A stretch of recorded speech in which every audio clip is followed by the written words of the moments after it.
So hello mga paps, may napansin ba kayo ngayon sa Bingo Plus? Napansin ko lang kasi kanina, kapag mag-deposit ka, wala na po yung 100. Hindi ka na makaka-deposit ng 100, minimum nila ay 500 na po. Ayan ang lalabas kapag ka nag-deposit ka. Diba? Kawawa tayo mga nagtsatsaga lang sa 100 mga paps.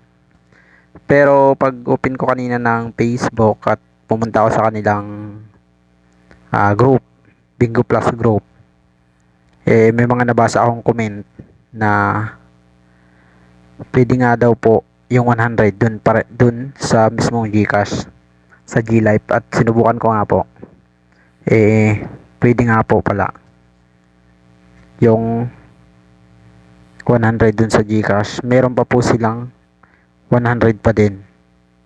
Try po natin pakita sa inyo para patunayan natin na meron pa po talaga sa mga gusto pa rin maglaro. Kaso nga lang, walang ganun kalaking amount na pang deposit at nagtsatsaga lang sa 100. Subukan nyo po dito sa GLife. Yan. Hintayin natin mag-loading mga paps. Okay, ito. Pindutin nyo yung games.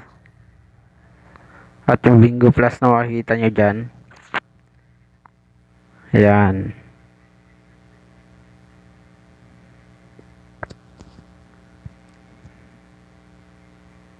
Yan, try natin mag-deposit. Pero wala akong balance sa GCash. Meron pa pong 100 sa GLife po, sa GCash.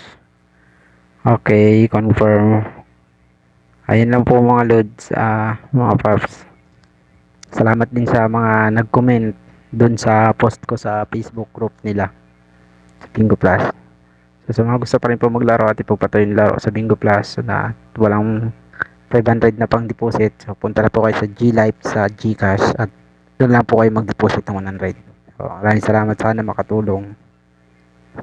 Thank you sa panonood mga paps. So sana po huwag kalimutang mag-subscribe mga paps sa akin pong YouTube channel, at i-follow nyo po ako sa Facebook page ko na Paps G po. Salamat po mga paps.